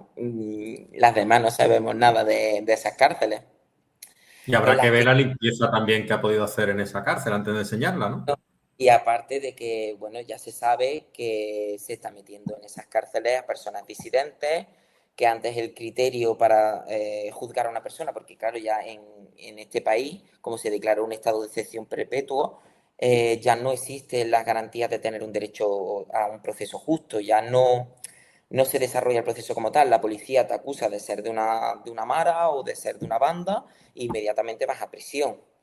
Entonces ya no hay ningún tipo de juicio. Si tú tienes un tatuaje, ya vas directamente a prisión. Claro, esto criminológicamente es curioso, ¿no? Porque yo me pregunto cuántas personas se hicieron un tatuaje para protegerse a sí mismas y no ser víctimas de las maras. Mucha gente tenía que fingir formar parte para poder vivir con dignidad y no ser víctima de sus agresiones. Entonces, ¿cuántas personas inocentes hay ahí? ¿Cuántas personas ya no es que sean inocentes, sino que están siendo juzgadas de lo que a él le da la gana? Porque no existe derecho alguno, no existe un proceso. O sea, esas cesiones tienen un impacto real. Entonces, para mí es muy importante señalar los problemas reales que tenemos desde Occidente y decir, cuidado con lo que cedemos. Porque hoy se cede para únicamente un colectivo, pero recordemos que el Estado tiende a abusar por naturaleza y tú eres el siguiente, porque va a aprovechar su poder para decir, tú eres expulsable, tú no. Y, por ejemplo, ya me voy al tema más candente que hay en España, ¿no? Porque ahora mismo los que centran más atención respecto a delincuencia son las personas migrantes. Pero personas migrantes, hablemos con propiedad, son los marroquíes, los que molestan, los que incomodan. Y se aferran a datos que yo no sé ni cómo los interpretan. Eso es otra cosa que hablo en el libro, cómo interpretamos los datos como nos da la gana. Y eso es muy importante porque, claro, dicen, es que tú no estás viendo la variable de extranjeros del INE. Me pregunto yo cuántos de esos extranjeros que están ahí condenados en el INE eran ingleses que vinieron al último partido del Arsenal. No sé si es ni siquiera un partido inglés, yo no soy muy de fútbol, pero Sí, bueno, sí, sí, eran del recuerdo. Arsenal y la liaron parda en la Plaza Mayor y los detuvieron. Ellos son un extranjero. O si son las mafias rusas que hay en Marbella. O los alemanes que están en Magaluf liando la parda. O sea, toda la variable extranjero son los marroquíes, ¿no? Me pregunto yo también si resulta que hay marroquí y delincuentes y ya todos los marroquíes lo son. Entonces vemos cómo a lo mejor, por el hecho de que se produce un poquito más de delincuencia a lo mejor en un sector poblacional en concreto, porque se interpreta que eso es así, porque los estudios criminológicos apuntan hacia la idea de que no delinquen más, eh, si eso fuera así y cedemos esos derechos, ya el Estado diría, tú eres marroquí, tú no. Lamine Yamal, tú no eres marroquí, tú eres español. El Mora, tú cotizas muy bien, venga, tú te quedas. Pero tú que eres pobre, no. Y así irán consecutivamente lo que a ellos les dé la gana, porque ya hemos cedido ese derecho. Ya se producen las expulsiones de manera indiscriminada, sin las garantías de un proceso justo, sin determinar el arraigo que tiene o no en su país. Porque ¿qué nos creemos? ¿Que expulsar a una persona que tiene arraigo en España, que no se va a buscar la vida para volver? Si está aquí toda su vida. Si lo de aquello es un resquicio, y es un resquicio que no va a soltar en la vida porque no para de ser etiquetado como ese inmigrante que procede de allí. Si no le etiquetáramos así, probablemente ni se sentiría que tiene algún amago marroquí o de otro país o donde sea. Entonces, eso es muy interesante porque apuntamos hacia ese escenario. Y Sí, lo que más dos me preguntas preocupa, más. Sí, dime lo que te más no, tío, preocupante. te iba a decir lo último, y ya no solo las cesiones políticas, sino también cómo nos estamos arriesgando con esa polarización y con ese encuadre constante en el que se apunta hacia un enemigo concreto. Cuando hablé de Jean Delimot sobre el miedo para manipularnos, Jean Delimot habla de las murallas. Las ciudades levantaron murallas porque el enemigo estaba fuera, ¿no? Entonces, ¿cuántas murallas estamos levantando? ¿Cuánto nos estamos olvidando de que el otro es humano, de que es un vecino, de que se está buscando la vida? ¿Qué consecuencias tendrá eso? Ya vivimos un poquito de ensayo de las consecuencias de este escenario de polarización y de tensión con Torre Pacheco, cuando salió una turba enfurecida a pegar y a masacrar a todos los marroquíes porque le habían acusado de pegar a un hombre mayor. En la cual no solo se pegó a los marroquíes, sino a aquel que pareciera marroquí. O sea, tú a mí me das 2 semanas más en la caleta y me pongo un chándal de Nike y soy un marroquí. Y me hubieran pegado. Hubiera sido víctima de esa turba. Porque el Estado que abusa es como la turba enfurecida. No discrimina. No atiende. Entonces, al igual que en El Salvador se habrán metido a muchos inocentes con tatuajes, me pregunto yo a cuántos inocentes expulsaríamos, a cuántos inocentes trataríamos mal y vulneraríamos sus derechos fundamentales. ¿Y quién sería el próximo inocente? Porque cuando abrimos una veda, hasta dónde llega ese camino, ya veremos. Muy bien, pues te has ganado una pregunta más por continuar con tu respuesta, porque es que das continuamente juego a más preguntas. Entonces, a ver, se me han ocurrido muchas, pero tampoco prefiero que a lo mejor puedas venir otro No, día quedamos otro día y y, seguimos. y contestarme, ¿no? Tiene que ver toda esa, de alguna manera, esa respuesta, ¿no? Social y todo esto al tema un poco, porque antes hablábamos del individualismo. El individualismo en tu libro, Mm. ¿qué punto tiene? ¿A qué nos lleva ese individualismo, ese aislamiento, ese punto de no querer nada de la sociedad, de quizá de ya no tenemos esa facilidad para ir a casa del vecino y llamar al timbre, decir, oye, tiene una pizquita de sal, me puedes dejar algo de vinagre, que es que estoy haciendo una ensalada y a mí me gusta el vinagre y hoy es domingo.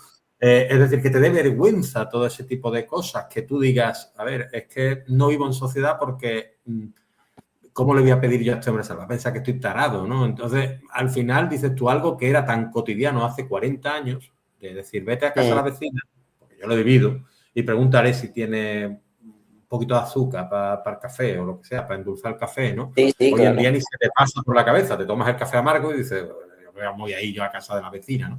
Entonces, el punto individualista en tu libro, ¿cómo lo tratas y cuál es a qué deriva, ¿no? Ese individualismo, ¿a qué puede derivar en una sociedad? Bueno, el individualismo irremediablemente en el tema que estamos tratando nos lleva a confiar en el castigo como solución mágica. Porque cuando abandonamos la responsabilidad colectiva, en cierto modo, tendemos a pensar que la criminalidad es una consecuencia de una decisión individual. El individualismo nos lleva a creer que la criminalidad, la delincuencia, es básicamente la decisión de un truán, por así decirlo, que se ha aprovechado y hace trampas en el sistema y por tanto pues merece un castigo. Nadie se cuestiona que exista una explicación social y que exista cierta responsabilidad colectiva. No es casualidad que la reinserción social esté en crisis total, la creencia sobre la reinserción social, porque tendemos a pensar que la criminalidad es cuestión de unos pocos, es consecuencia de un loco. Entonces, cuando yo escucho constantemente en los medios de comunicación, en las conversaciones, eso era un loco, hay que estar loco, era un enfermo, eso también me encanta. Es que eso, vamos, eso solo lo puede hacer alguien que tiene un trastorno mental.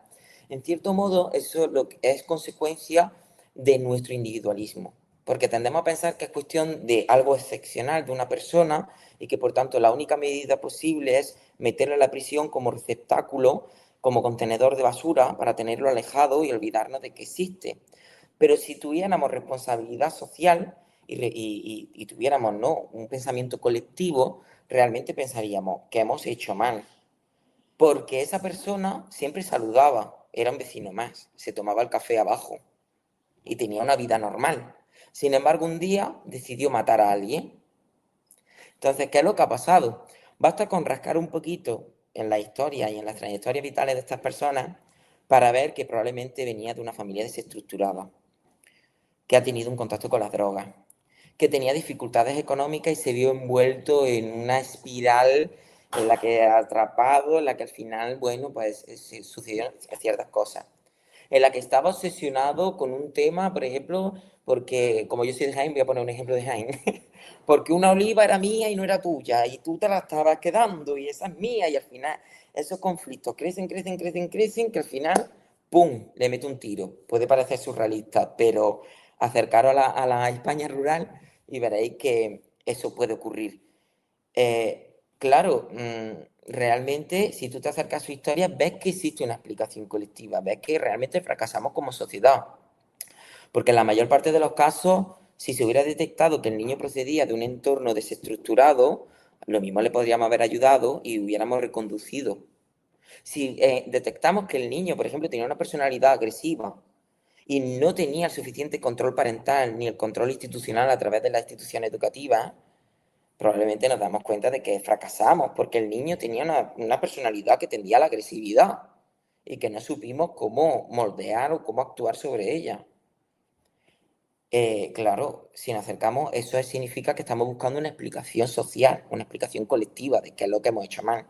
Pero eso ni se da, porque ya somos irremediablemente individualistas. Y el ejemplo cotidiano es eso, que no somos capaces ni de tocar a la vecina de enfrente para decirle si tiene limón. Y te comes los chocos sosos sin limón, que dices, qué pena, por Dios, que me estoy comiendo el choco aquí, cuando es que es un gesto que te parte medio limón la vecina y tienes tu limón. En mi Claro, caso es complicado porque yo como vivo en Cádiz, ya casi todos mis vecinos son de Madrid o de por ahí y la mayor parte del año estoy solo. Entonces, bueno, a mí la vida me insiste en que sea individualista. Pero si la finca gaditana, seguro que se toca el timbre y le pregunta si tienen sal o azúcar, ¿no? Existen ciertas resistencias en España porque al final somos una sociedad muy callejera, muy de hablar, sobre todo en el sur, ¿no? Pero bueno, el individualismo, yo creo que prácticamente todos nos vemos reflejados en esos pequeños actos cotidianos como no llamar al vecino, no saber quién es tu vecino de arriba o como directamente pues no dejar tu puerta abierta si eres de un pueblo, ¿no? Eso es individualismo, es mi casa, dentro de mi casa, mi privacidad, todo eso. Y el individualismo también nos lleva, en cierto modo, pues a confiar en la venganza como remedio. Y es que la venganza es la gran lacra que tenemos como sociedad.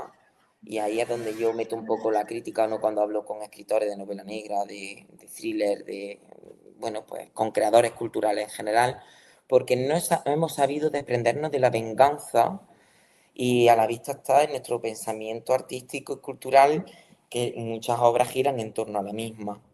Y la venganza todavía está legitimada. Es verdad que, como tú decías antes, ínfima, muy poca gente se toma la justicia por su propia mano, pero cuando se la toman existe un clamor popular de perdón, existe un clamor popular de justificación, e incluso a día de hoy nadie rechaza un comentario como el de si eso se lo hacen a mi hija, yo lo mato. Como si la libertad sexual de tu hija fuera superior a la libertad, no, bueno, al derecho a la vida y como si eso no iniciara bueno, pues un escalonamiento de la violencia, ¿no? Porque al final tú has matado a ese y ahora su familia está legitimada para matarte a ti y es un sinfín de violencia que también lo que explica por qué en tiempos pasados había mucha más violencia que en la actualidad, que era básicamente pues, la institucionalización de la venganza. Cuando nos apartamos de ella, fuimos mejores y resolvimos los conflictos de otra forma y poco a poco logramos desprendernos de esas cifras de violencia que eran pues desoladoras. Claro, el individualismo nos lleva a pensar pues eso, que es un ser excepcional y sobre la excepcionalidad medidas excepcionales, ¿no? Que es lo que a mí me genera terror, porque lo excepcional, una vez que deja de serlo, se convierte en algo común. Y si vamos dando alas a ese tipo de normas, a ese tipo de medidas, estamos dando alas a una sociedad que se toma justicia por su propia mano, en la que impera la ley del más fuerte y en la que pues todos seremos un poquito menos libres porque habremos cedido esas garantías que nos protegen. Y ahí claro. está un poco mi temor, el temor que se deja entrever en el libro, ¿no? Porque al final yo no soy muy implícito, ¿no? Y el libro también tiene un tono muy divulgativo, es un libro muy flexible, que de hecho la gente me dice que se lo está pasando hasta bien leyéndolo, porque al final yo tengo ese tono irónico, ese humor, ¿no? Que es inevitable a mí, ese sarcasmo y porque utilizo situaciones cotidianas para explicarlo todo, que yo creo que la gente hace que lo comprenda, pero que es un libro en el que también doy pie a que cada uno piense que construyan su pensamiento, ¿no? Por ejemplo, a mí me molesta personalmente mucho la confusión entre venganza y justicia. Cuando se habla de no se ha hecho justicia, realmente la gente está diciendo que no se ha hecho una venganza. Y realmente la justicia es lo mismo que una venganza. Para mí la justicia es algo mucho más complejo. La venganza es satisfacción personal, mientras que la justicia es armonía. Y la armonía está muy lejos de quien se toma la justicia por su propia mano o quien impone su violencia sobre la otra. Porque la venganza no deja de ser una manifestación de poder. La venganza no trata de imponer un orden social y de construir el orden, sino de imponer mi poder sobre el tuyo. Es básicamente lo que se nos dice a nuestros hijos cuando dicen, si te pegan en el colegio, tú pégale más fuerte, porque lo que importa es que tú seas el que ha pegado más fuerte. Y esa satisfacción personal tiene un recorrido muy leve, nos lleva a escenarios muy tristes, nos lleva a un pasado que realmente nos acerca más al mundo animal que al mundo humano. Y que además, también lo digo, se aleja de las víctimas.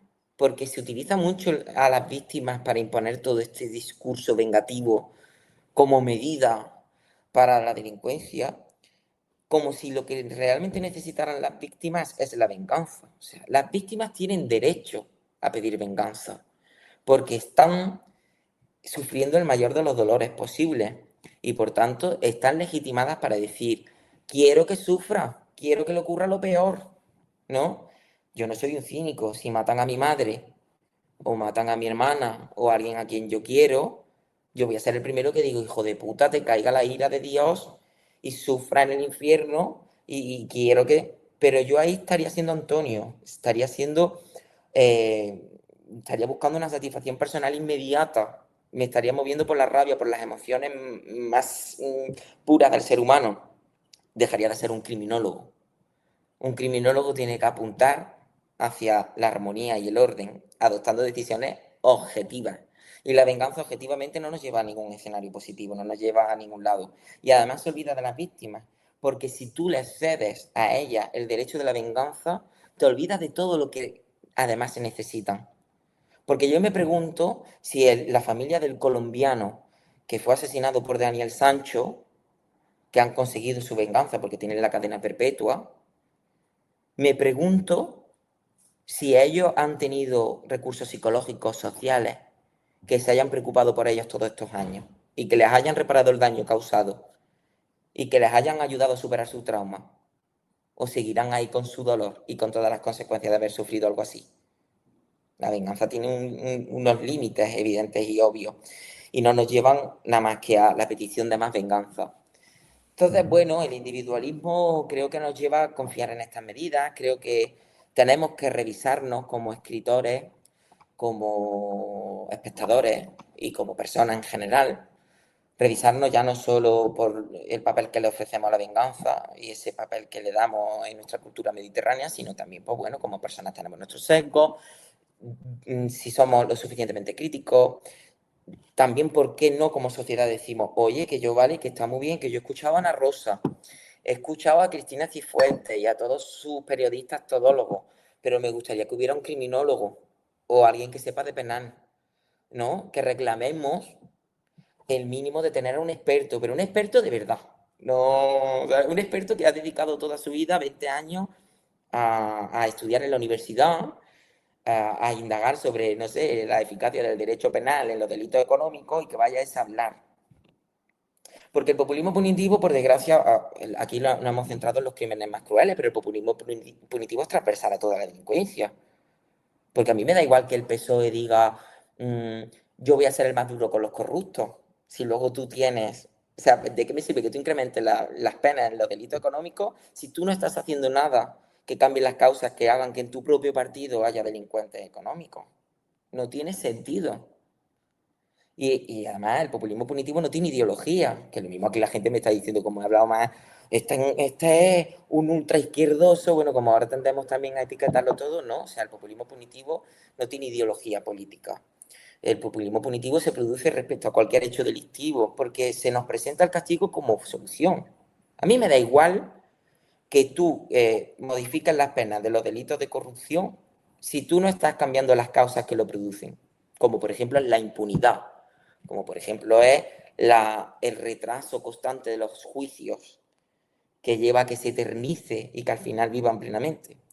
O que al final, cuando se condena, que tenga una silla reservada en Telecinco, ¿no? Entonces, quizá eso sea una de las explicaciones por qué se sienten indemnes y por qué son capaces de robar. O también deberíamos reflexionar sobre cuáles son los incentivos de ser políticos, porque está claro que existe un atractivo en robar. Lo mismo deberíamos reflexionar sobre lo que cobran, sobre si realmente eso Yo es creo que valorado. existe más el atractivo aquí en nuestro país, ya no en robar, sino en que no te pillen. Mira qué listo soy, que he robado y no me han pillado, ¿no? A No, y da igual veces si te ese puntito ególatra también funciona en la cabeza pillan. del ser humano, creo yo. Es básicamente el caso Einstein. Si nadie le pillaba y resulta que cuando le pillaban era capaz de entretejer una red de poder que implicaba que los jueces que podían hacer algo pues formaran parte de esa, era imposible, ¿no? Entonces, claro, lo más atroz ocurrió ahí, en esa isla, Sí. porque eran impunes. Entonces, Ya, mira, volviendo al origen de todo, ya acabamos, no sé si te parece. Sí. Volviendo al origen, cuando yo me encontré con esa influencer que decía que la dureza era lo importante y que yo me planteaba la pregunta de, en Tailandia realmente las condenas son maduras porque lo hizo ahí. A lo mejor será seguramente porque tenía una sensación de que tenía más probabilidad de salir indemne, porque se percibe como un país más bananero, en el que todo es más, ¿no? Más compadre, en el que a lo mejor pues tenían mayor éxito.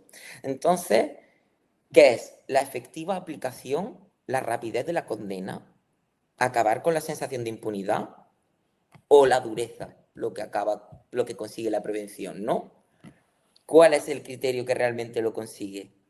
Y esto que te estoy diciendo dirás, hostia, qué revelador. Pues se sabe desde el año 1700 y pico, desde la Ilustración, Cesare Beccaria, de los delitos de las penas, que fue el primero que dijo, la dureza, por más que torturemos a los delincuentes en la plaza pública, la dureza no es lo que realmente previene el delito, sino que las penas no sean arbitrarias.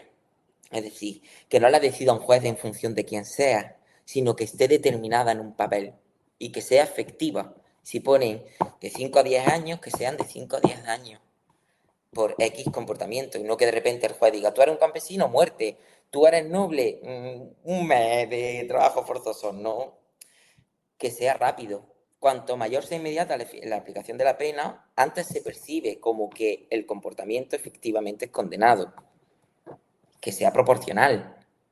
Porque a mí me da igual que tú metas en prisión de por vida a los agresores sexuales, porque está el mantra de que los agresores sexuales son imposibles de reinsertar, entonces hay que meterlos en prisión de por vida. Entonces lo que tú estás diciéndole a los agresores sexuales es que maten, porque les renta. Si la matan, es mucho menos probable que la encontremos. Y más si son personas desconocidas sobre las que es imposible establecer un hilo. Entonces, la proporcionalidad está favoreciendo en ese caso delitos mucho más graves. ¿No? Como son imposibles de reinsertar, pues toda la vida, pues toda la vida la mato. Me da igual. No, cada bien jurídico se tiene que producir, se tiene que proteger de manera proporcional. Todo esto se sabe desde el año 1778, creo. Sí, 78, 80 y tanto, por ahí la Ilustración, sí, más o menos. La ilustración. Te quería, y en esto, pues bueno, ya para... Nos Te liamos, pido... has dicho una hora, digo yo. No, no, Vamos a no, hacer que yo, no tengo, yo ahora mismo no tengo prisa, pero te quería preguntar también dos cositas, ¿no? Ya tú eres lo breve que tú quieras, ¿vale? Vale. Eran las dos últimas, ¿no?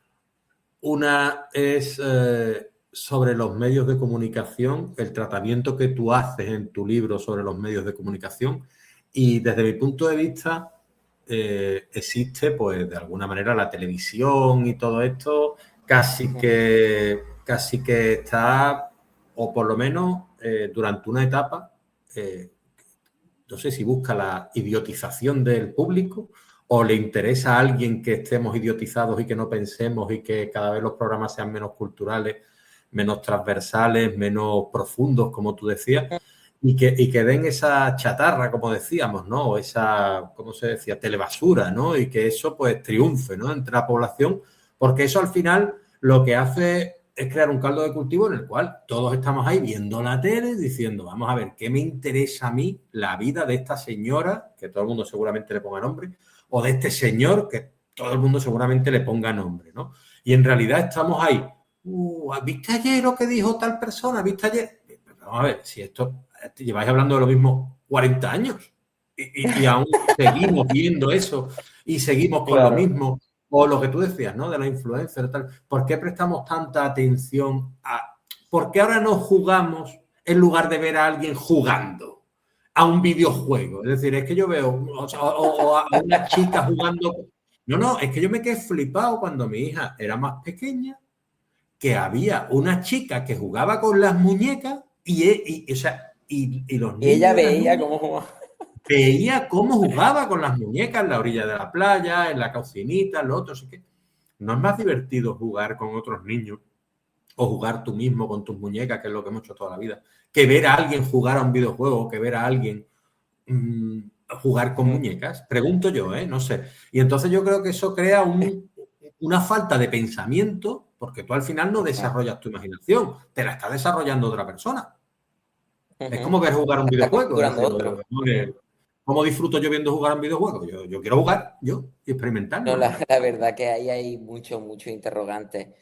Yo no sé si es deliberado esa idiotización de la que habla, lo que sí es real es que se está produciendo. O sea, la incapacidad de mantener la atención sin duda nos lleva a confiar en mensajes simples y en que la política, que es la que configura nuestra vida y la que hace que nuestras vidas sean más vivibles o mejores, se haya reducido al insulto simple, a la frase sencilla, a, a que todo un programa político gire en torno a una única idea.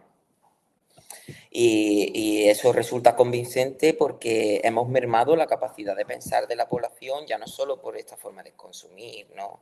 Sino porque además, bueno, pues está ahí el algoritmo que nos atrapa, nos refuerza en los pensamientos.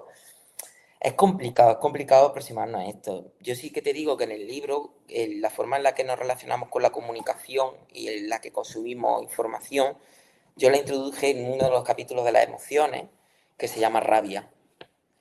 Y creo que cuando la gente lo lea va a entender muy bien por qué lo metí ahí. Porque a día de hoy, esta forma en la que consumimos y en la que nos relacionamos con los medios nos ha llevado a escenarios que eran inimaginables, como el asalto al Capitolio o Torre Pacheco, que son dos paralelismos de cómo esta forma de consumir información en 30 segundos sin contrastar, rápida, en la que no se ofrece más información y en la que no verificamos si lo que estamos viendo es cierto, pues hace que tengan unos efectos que nos resultaban hasta hace 20 años imposibles de imaginar. Y yo no sé hasta qué punto, pues, los niños accediendo a este tipo de contenidos son los que, en cierto modo, crean el caldo de cultivo para que consumamos así. Luego, también por parte de los medios de comunicación tradicionales, está claro que ellos se dejan llevar por los términos económicos. O sea, ya el cuarto poder, ese cuarto poder tan importante y que necesitábamos para sostener la democracia y protegerla, ha perdido el sentido, porque ya no existe un interés informativo, existe un interés económico. Todos los medios de comunicación se rigen en términos económicos y, por tanto, necesitan captar a la mayor audiencia posible. Y en esa pugna, la lucha por llegar a la información antes hace que la información esté menos trabajada, menos elaborada y que sea menos confiable. Y que al final los debates, la necesidad de que haya, o sea, es que yo no voy a entender nunca en la vida por qué para hablar del terraplanismo tenemos que contraponer, ¿sabes? A un científico real, porque son debates que nacen viciados de por sí, porque se mueven en diferentes ámbitos. Uno se mueve en el ámbito de la imaginación y el otro se mueve en el ámbito de los datos y el de la Es que imaginación. no hay debate, es que no hay Claro, debate es que directamente. no se puede debatir con alguien así. Lo que deberíamos estar hablando es por qué existen los terraplanistas. Entonces, claro, si tú presentas esto así de manera morbosa y simplista, ¿qué consecuencias vamos a tener? ¿Qué mundo vamos a tener?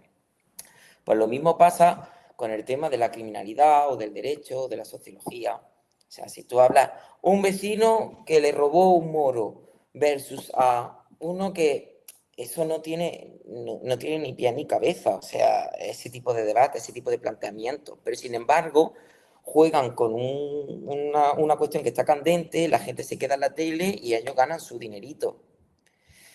Y eso tiene un efecto social, porque al final está polarizando, está reafirmando los pensamientos de ciertas personas que ya están un poquito polarizadas o que están, ¿no?, sugestionadas. Bueno, se aprovecha en cierto modo de una cuestión que debemos de poner ya sobre la mesa, y es que el odio nos hace vulnerables. Y yo creo que esta forma de consumir se aprovecha de nuestras vulnerabilidades y está incrementando todos esos odios. Y yo no sé hasta qué punto eso nos repercutirá y se retroalimenta de esas cuestiones que nos hacen vulnerables. A mí me preocupa muchísimo y me preocupa sobre todo cuando nos pone rabiosos. Y aunque la rabia ha sido un motor de cambio a lo largo de la historia, porque sin la rabia no se hubiera producido la toma de la Bastilla y sin la rabia no habría habido revoluciones que crearon las democracias, pues es verdad que la rabia que yo veo actualmente está vacía de contenido. Es una rabia que se basa en una división absurda y espuria porque nos unen muchas más cosas de las que nos dividen. Y veo como constantemente se retroalimenta una paranoia insostenible, ¿no? Esa idea de que, no sé, yo lo veo constantemente, ¿no? Si nos acercamos a la realidad de España, la gente que se mueve por estos ámbitos de la paranoia, ¿no? De la mujer del presidente es Begoño, es un hombre, y este tipo de paranoia que tú dices, pero ¿qué clase de información estamos consumiendo? O sea, ¿qué estamos digiriendo? O sea, esto es un pederasta. Ahora nos ha dado también por acusar de pederasta y pedófilo a cualquiera. Una sin razón todo lo que estamos viviendo. Y la cuestión es que se está acrecentando. Y se está acrecentando precisamente por eso, porque vemos vídeos de 30 segundos, porque, o sea, porque hemos decidido, llevando al ejemplo de tu hija, que veía cómo jugaban a muñecas, hemos decidido escuchar a alguien que ha leído en lugar de leer. Creo que eso también es importante, ¿no? Sí, sí, sí, y quedarnos con ciertas ideas para digamos, Claro, es como si a mí me llevan a un debate locutarlas ahora. como si fueran tuyas, ¿no?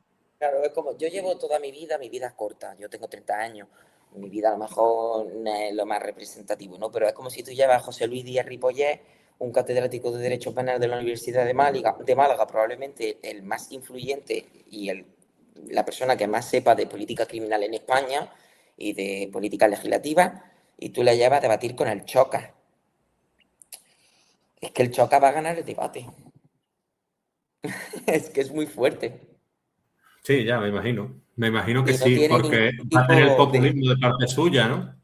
Pero ¿quién pone ese debate sobre la mesa? Yo quiero ver a José Luis Díaz Ripollés discutiendo con Muñoz Conde o con María Cale y que se produzca un debate real sobre derecho penal y que veamos opiniones de dos expertos. Pero ¿qué tiene que opinar el Choc? Que vive en la burbuja de su piso enriquecido hasta las cejas, que es simplemente una marca que vive de la publicidad y que, bueno, habrá leído algo, pero a mí no me hace experto de nada.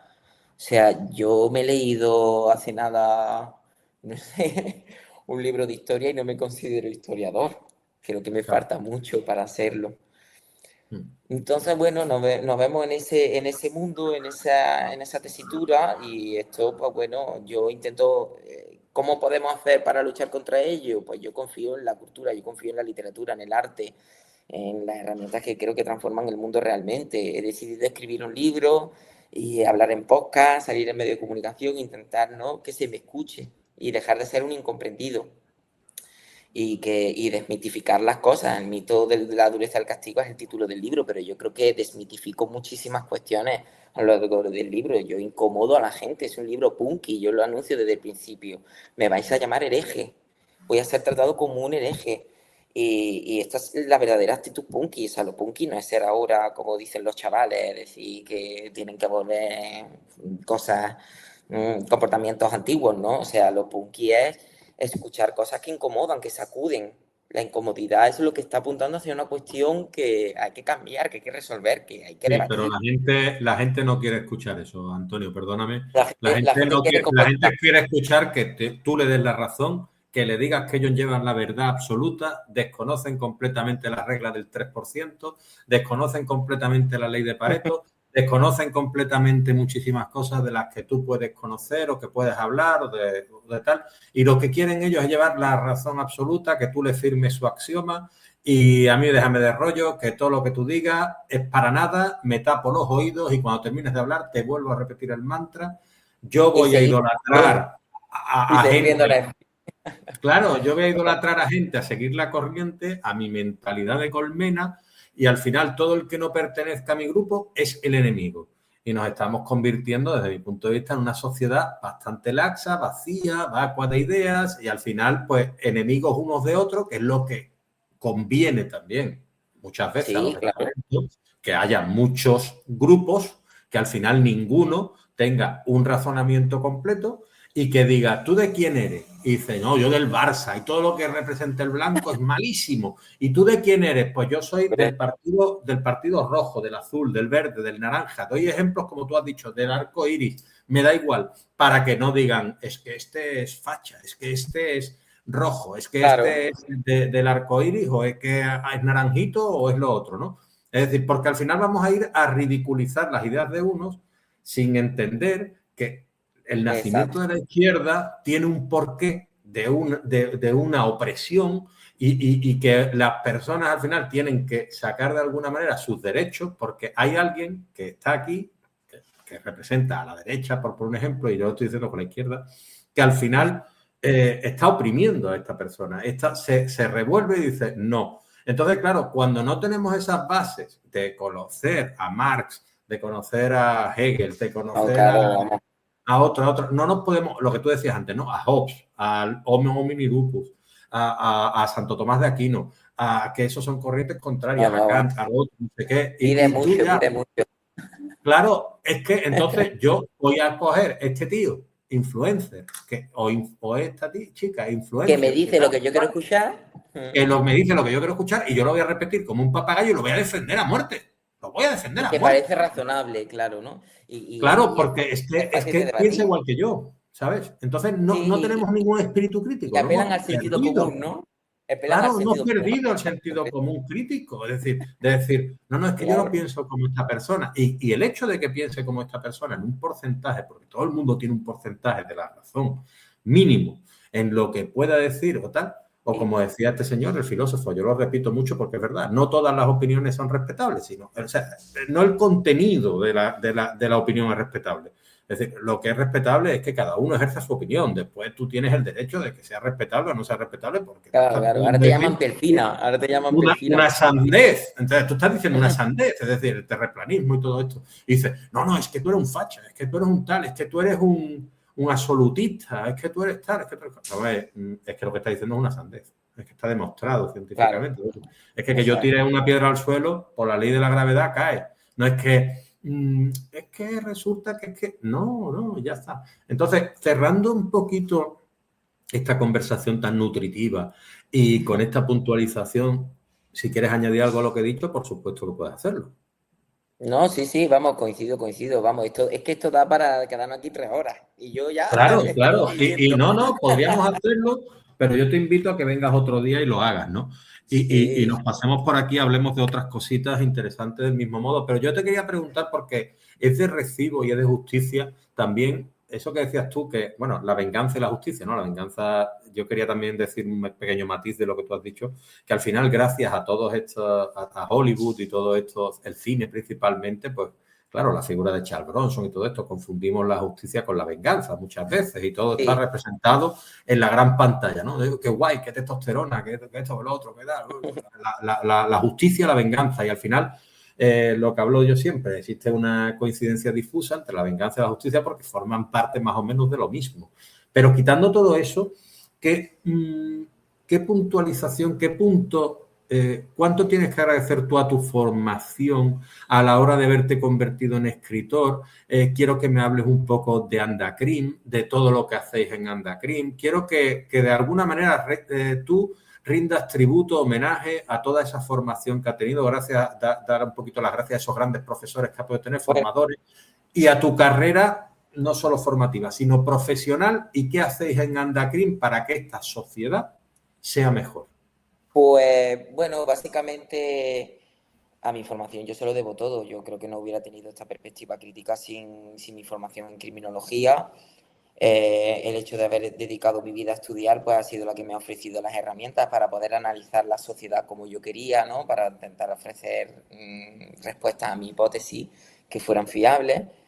Mi trayectoria profesional pues, me ha permitido poner en realidad, ¿no? O hacer real lo que yo he aprendido y bueno, mi lucha sobre todo, aunque mi lucha sea social, porque yo quiero que el mundo sea mejor, mi lucha sobre todo con Andacrim es que los criminólogos tengamos un espacio real, o sea, que tengamos cabida en nuestra sociedad. No tiene sentido que formemos a cientos de criminólogos cada año en España y que no exista una plaza de criminólogo como tal en la administración pública. Yo soy el único que existe en toda Andalucía en una administración local, pero deberían existir en todo tipo de administraciones, las estatales, al igual que existe un CIS, debería existir un centro de investigaciones criminológicas que se centraran en estudiar un barómetro mensual de la delincuencia, debería existir todo esto. Y al final lo que estamos reclamando es que se regule nuestra profesión, que tengamos cabida. Y bueno, con este tipo de libros también intento pues, desconstruir ese mito sobre lo que es el criminólogo ponernos en valor y hacer ver a la gente que, oye, que tenemos la capacidad de ofrecer un discurso poco frecuente y yo creo que interesante. Puedes estar o no de acuerdo, eso ya es una cuestión de cada persona. De hecho, yo al libro lo llamo diario intencionadamente, no solo porque transcurre en mi día a día durante un fin de semana, sino porque quiero dejar claro que es todo lo que yo cuento en ese libro parte de mi realidad más subjetiva. ¿Vale? Yo utilizo estudios objetivos, pero no puedo olvidar que esa opinión la tengo yo porque soy criminólogo y porque esa es mi mochila. Y a lo mejor una persona que ha sufrido un hecho delictivo o que ha sufrido un acto terrorista o cualquier cosa puede discrepar totalmente conmigo y esa es su mochila y es su verdad. Pero lo que quiero es que ambos discursos se pongan sobre la mesa. Y mi discurso se sostiene sobre lo que yo he estudiado, a lo que le he dedicado mi vida. O sea, ya llevo 10 años investigando sobre criminología, son muchas, y para no ser docente ni ser personal investigador, yo creo que tengo bastantes papers, bastantes publicaciones colectivas y ahora bastante divulgación, entonces creo, joder, que tengo algo que decir.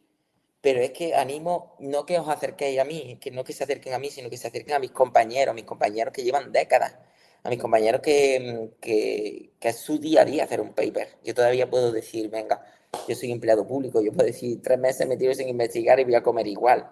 Pero es que para ellos es su pan, entonces, y que se les escuche, que se les tenga en cuenta, que cuando se haga una norma que cuenten con ellos. Andacrin lucha por eso. Ya hemos conseguido el Colegio Profesional de Criminología en Andalucía, y seguiremos luchando pues, para conseguir que ese colegio consiga nuestra inserción y poco a poco, pero es penoso. Yo me gradué en 2016 y la situación ha cambiado poco, muy poco. Y ahí estamos en esa lucha. Eso mismo. Que muchísimas gracias, que estamos a mí más convencidos para adquirir ese diario de un criminólogo incomprendido, sobre todo por ese subtítulo que dice el mito de la dureza del castigo y entre guiones largos, entre rayas largas, y de la venganza relacionada con ese castigo y con esa justicia. Entonces, ya me dirá, porque me he claro que dejado sí. muchas cosas. Así que si quieres, a la siguiente hablamos de primero Una de vez la previa. leído, venimos y hablamos de las dudas que me surjan con respecto Cuenta a tu conmigo. libro y con respecto a... Y ya lo analizamos un poquito más sin spoiler de lo que lo hemos analizado hoy, ya quitándole las capitas y dejando que la gente se acerque un poquito más a él y sobre todo a ti. Muchísimas gracias, Antonio. Te dejo que te puedas despedir de la audiencia y nada, que ha sido un placer y un honor tenerte hoy por aquí. Bueno, yo vamos a decirle a la audiencia que no sé si le habrá gustado o no lo que yo he dicho, no pretendo gustar ni agradar, pero sí que pretendo incomodar, era mi objetivo desde que escribí el libro. Entonces, bueno, si te has incomodado, le animo a que se compre el libro y que hablemos de su incomodidad sobre lo que no está de acuerdo, lo que está de acuerdo y que debatamos, porque este libro no impone una verdad, sino que introduce un nuevo mensaje. Entonces, bueno, aquí estoy para debatir. Pues nada, ese libro para mentes abiertas, para mentes inquietas y para gente que de alguna manera quiere romper con los tabúes que nos han impuesto la sociedad y que a veces tenemos que analizar el porqué de las cosas, ¿no? Entonces, a lo mejor, de alguna manera, pues creo yo que abriremos un poquito a lo que es el acercamiento a tu postura, que es más crítica y más científica, ¿no? Haremos. Pues muchas gracias, Leonardo. Nada, pues muchísimas gracias, un abrazo y a cuidarse.